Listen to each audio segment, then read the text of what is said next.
we're emotionally weighed down. Yeah. And not feeling connected and more disconnected, even though it's ironic because we have social media which is connecting us, but not really.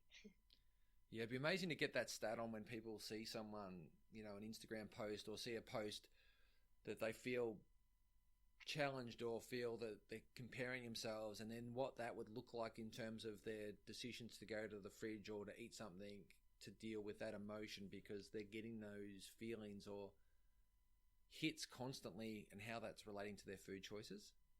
Mm. Yeah, that would be a very interesting statistic.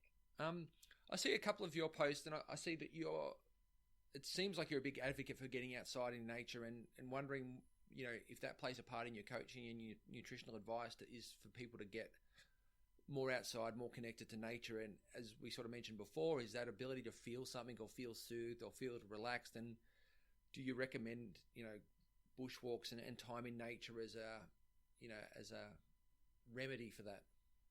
Yes, absolutely. I mean, nature itself, I feel like it can absorb emotion. If Yeah. we're feeling overwhelmed or anxious or depressed, like it can absorb all that for us, and it helps us gain a perspective on things that, nature is not perfect and we don't have to be either, and it's beautifully imperfect and it's huge and it's big and it's we're kind of just these small creatures within this big universe and all this beautiful nature. And then also, there's some science. I think there was actually a research study that came out that said, I think we need at least 150 minutes of time in nature a week, kind Wow. of like the exercise recommendations, Yep. just because we're living inside walls all day long with artificial light, and what is that doing to us? We're Yep. not out in nature in regular light, and the trees emit chemicals that can boost our immune system. I think, oh gosh, I listened to a podcast and they were saying that if you spend like a weekend out in nature, that can boost your immune system up to like 50% just for Wow. spending like 2 days in nature. So it's just miraculous what nature can do for us and our health. Yeah. No, I think you're absolutely right. And yeah, those stats are quite compelling when people realize it. And it's quite hard to imagine, even 100 years ago, that we would be having a conversation about the need for nature, Yeah. because we're outdoors people, and it sounds like you grew up, and especially doing the triathlons and the ultra running, which I've done a lot of myself. But one thing you do get from those sports is a lot of nature, a lot of outdoors, which I think, as much as some of the other exercise might not be as healthy for the backs and the joints and stuff, that the actual time you get outside is really great for your mental well-being. It is. It's incredible.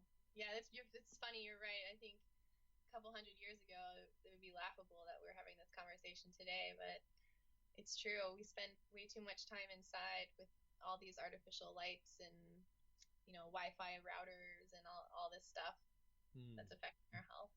Do you have a bit of a viewpoint with your clients, or even personally, on device use and stuff? Is that something that you talk through with clients about eating? Is eating without devices or minimizing the screen time? Yeah, I'll definitely encourage it and invite them to experiment with trying to eat without those devices and see how they feel. Yeah. And I find that approach works really well, to just invite them and have an experiment with it. Eat while you're watching TV and then eat while you're not watching TV, or Mm. eat while you're at the computer and don't eat while you're at the computer, and see and notice the difference and how you feel compared to the two, and choose the one that you feel better with. Yeah. There's a meditation that we always do with kids, and sometimes with adults, which is, you would have done it or seen it. It's like we eat either the grape or the raisin, and you sort of, over a 5 or 10 minute period, as you look at the grape and you smell it, and you take tiny bites. But it's like you can do that with any meal. Is that ability to fully immerse your attention and awareness within the meal, and fully experience it, as opposed to sort of diluting the attention halfway between the food, halfway between the tally, and you sort of don't get you just don't get the full immersion of either, so you don't appreciate either of them fully. Mm. Yeah, not only are we not able to appreciate the food itself, but then we might not be able to digest and absorb some of the nutrients that we're eating. Mm. If we are eating a healthy salad while we're watching a crime Time documentary. Yeah. And then, like, what is that doing to our psyches, and what is that doing to the stress level of the body, and how then is that affecting my gut to digest the food and absorb the nutrients? What state is my body in a level of stress or anxiety or whatnot? That really affects how it's going to be digested, absorbed, and converted within our bodies as well. Yeah, that's crazy, isn't it? To think I've read something on that. I don't know what it was, but exactly what you said is like, that what you're consuming visually as to the effect that has on the gut and that microbiome in terms of how you digest the food. It's pretty amazing to think that it's how connected we are and how smart our bodies are to recognize that. Yes. Yeah, our bodies are amazing machines. I think we can't get through the podcast because it wouldn't be right without recommending from you some superfoods or some things that people could really take with them right now after they've listened to this podcast and actually bring into their life that would add value to them. What are sort of your recommendations in terms of what are the superfoods that really add value, and what are maybe some of the myths that people have around superfoods as well that they could get through a broccoli or any other vegetable? Yeah, let's talk about that. Yeah, so superfoods are wonderful because they contain what's called mesonutrients, and that's a new term that it's Greek. Meso is Greek for inside of the food. So the nutrients that are inside, and we often look at the macronutrients and we look at the micronutrients a little bit, but we don't necessarily look at the mesonutrients, which I think we need to look at more of. That's what superfoods can offer us. So there's one specific superfood that I'm really into right now. It's called Bacopa. Okay. And Bacopa is an herb that has long been used in Ayurveda and has so many benefits, but it's considered a neurotropic. Yeah. And they have some synthetic neurotropics, which are drugs that help to improve cognitive function and executive function, memory, creativity, and motivation. But Bacopa is a natural substance or a natural neurotropic that has substances in it that do all those things for us. So we don't need something synthetic. So what Bacopa can do is it's neuroprotective. It can actually decrease our stress, increase our serotonin, decrease our cortisol, increase the blood flow to the brain, and just like so many other benefits to that one. And so I would recommend that one, number one, first thing. You can add that to your smoothie in the morning, and you can even add it to your coffee if you want, because it actually increases the sensitivity to coffee, so you won't need as much. Okay. Oh, what's it taste like? I've never heard of this. I don't even know if it's in Australia yet. I'm trying to. I'll have to get on the Google search and see. Yeah, Bacopa, and you can buy it in powdered form. It is kind of bitter. Yep. So you don't really need it that much of it. Yeah, so you can add it in your smoothies, or you can actually even grow it yourself if you want. Oh, really?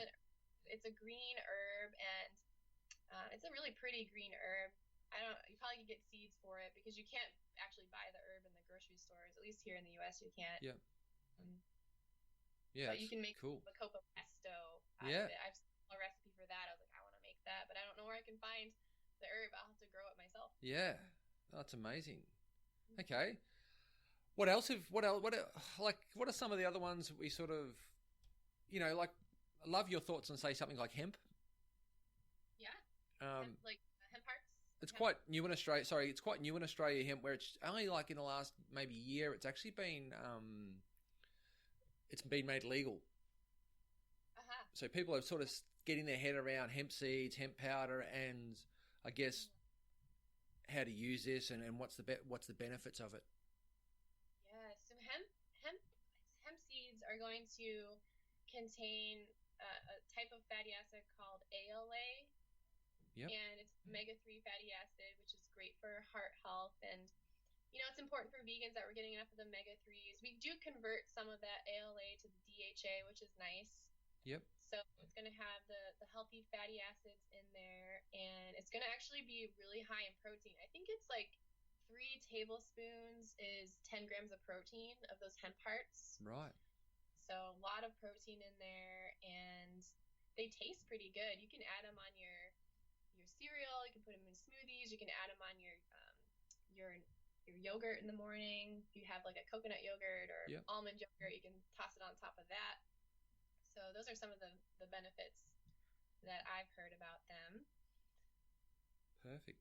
Really, And really healthy. from a vegetable perspective, like what are sort of the key 5 to 6 vegetables that, you know, people sort of really need to be getting into their diets more often, especially if you are plant-based, from that sort of protein fiber perspective? So I would say the cruciferous vegetable family in general is like the number one to go to if you can tolerate those, if your gut can tolerate those. So what vegetables would fit in there would be broccoli, cauliflower, Brussels sprouts, kale, bok choy, arugula. Like those fit into the cruciferous vegetable family. Yep. Those specifically contain a compound called sulforaphane, and sulforaphane is widely studied for its like anti-cancer benefits. Also, the cruciferous vegetables can help us upregulate glutathione in the body, and glutathione is the master antioxidant in the body, which as we age, we make less of. So we have to make sure that we are getting enough of the foods that help to upregulate that, and the cruciferous vegetables can help us do that as well. So those would be the number one vegetable I would recommend to go towards are those cruciferous vegetables. Perfect. Yeah, I think they're huge, like in our family anyway, like especially the broccolis and the cauliflowers and the kales and the smoothies for the kids. And one thing I've noticed, like we've got 5 kids, but like our little kids love smoothies with kale, you know, mixed with some sweeter fruits like oranges and apple as well. And what I found fascinating is like our children's natural palate isn't to want, you know, refined sugars. They actually love natural foods. Like Ziggy, our little 5-year-old, he'll eat capsicum raw, he'll eat mushrooms raw. That's awesome. Yeah, but I think once we sort of introduce them to those processed and refined sugars, obviously the palate changes to that, and then they won't eat dinner. They won't eat the vegetables because they'll only want the processed food they had before. But if you don't have a lot of it at the very start, they love those fruits and vegetables naturally. That's my perspective from our 5 anyway. Yeah, that makes sense. That they would, you know, if you give them, if a parent gives them refined sugars, then they're going to be loving those versus the fruits, which is they're way sweeter, you know, the added sugar and all that, versus the fruits. So it sounds like you are raising them really well. Yeah, well, it's a bit of an experiment, but it's like, it's so funny. Like it's what we consume, like not just food wise, but socially, that if we don't overconsume or get overexposure to, you know, devices and PlayStations and computer games, that they, you know, kids naturally want outdoors and they want nature, or we do as humans.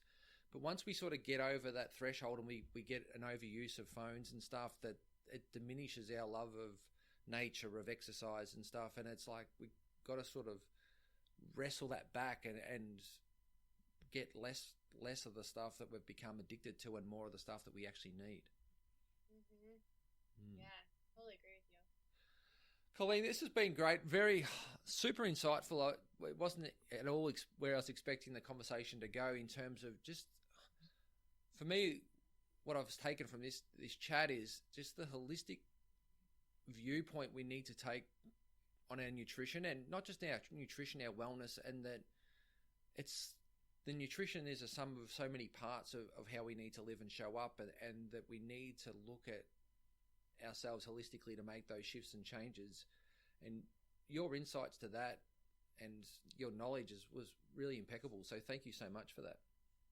Yeah, thanks for having me on, Luke. Yeah, and like you said, it's the holistic approach is definitely so important to do, and it's really, really important that and I would like to encourage and invite your listeners to, if they are feeling like they need support, to reach out and to ask for support in any area. They know that they don't have to do it alone, and isolation and withdrawal